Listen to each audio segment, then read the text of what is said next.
ආයිබෝවන් මම ඔයාලගේ සංගීත ගුරුතුමා. මං ගිය සැරේ බුupali රාගය පිළිබඳව ඔයාලට හැඳින්වීමක් කරා. ඒ අවස්ථාවේදී බුupali රාගයේ විස්තර සහ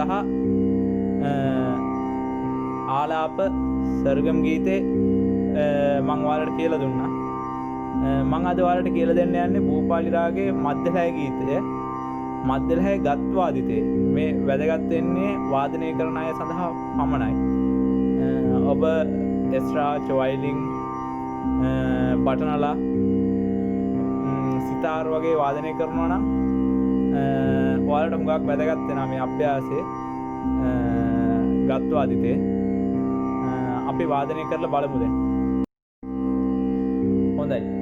අපි දැන් buupali රාගයේ gath wadithaya වාදනය කරලා බලමු.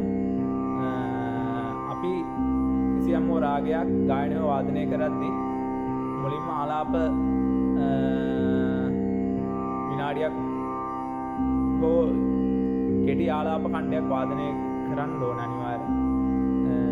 ඔයාලා මේ සාමාන්‍ය පෙළ විභාගයට පෙනී සිටිනවා නම් කෙටි ආලාප ඛණ්ඩයක් හෝ ආරෝහණ අවරෝහණ මුඛ්‍යාංගය හෝ වාදනය කරන්න ඕනේ මුලින්ම. ඒ කියන්නේ gath wadithයක් වාදනය කරද්දී හෝ නැත්තම් ගායනය කරද්දී හෝ වාදනය කරද්දී දෙකටම මේක අදාළයි.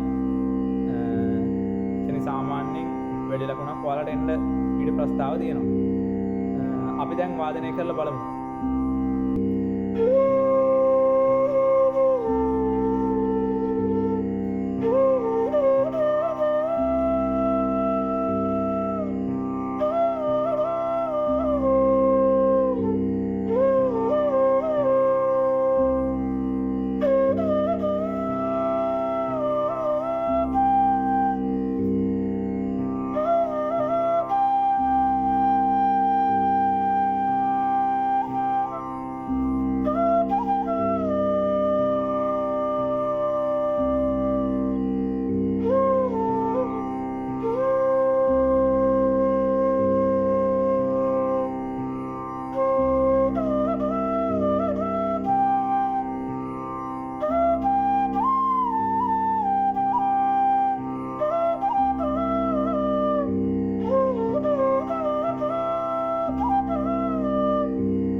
මේ buupali රාගයේ gath wadithaya යන්නේ ත්‍රිතාලේ.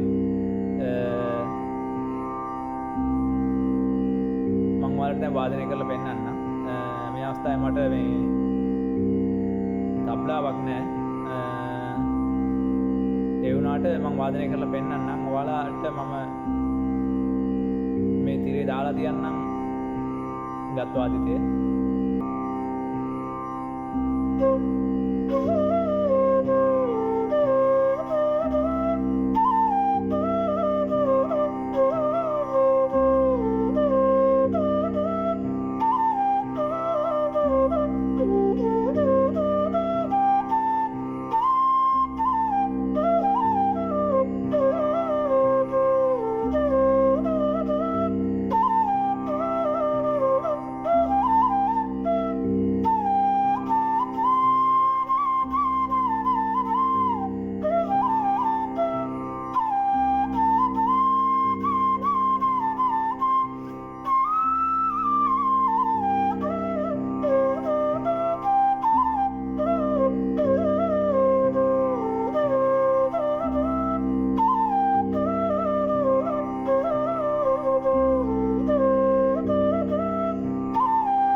සාමාන්‍යයෙන් මම ඔයාලට දැන් වාදනය කරන තාන අලංකාර කීපයක්.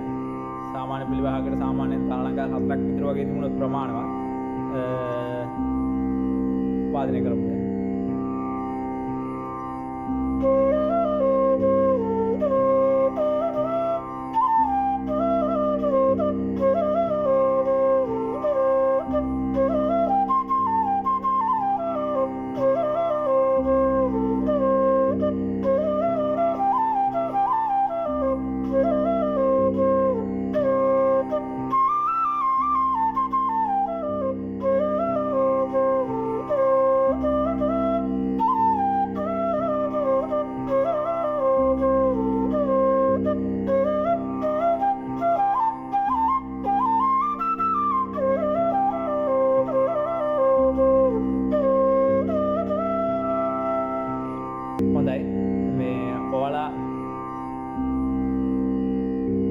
දරුවෝ මේක බලනවා වඩා හොඳයි. ඔයාලගේ දරුවෝ ඉන්නවා නම් අනිවාර්යෙන් මේ දරුවන්ට පෙන්නන්න. ඒ වගේම මේ channel එක subscribe කරලා තියාගන්න. ඔයාලට notification එක ඔයාලා phone එකට එයි. මම කොහොමද සතියකට වීඩියෝ දෙකක් වගේ දාන්න කියලා හිතාන ඉන්නේ. ඒ වගේම මේ ඉදිරියට කරගෙන යන්න ඔයාලගේ සහාය අනිවාර්යෙන් බලාපොරොත්තු වෙනවා. මම ඉදිරියට හොඳ දෙයක් කරන්න බලාපොරොත්තු වෙනවා. තාම පටන් ගැනීම තාම හරියට පහසුකම් එහෙම මදි. පස්සේ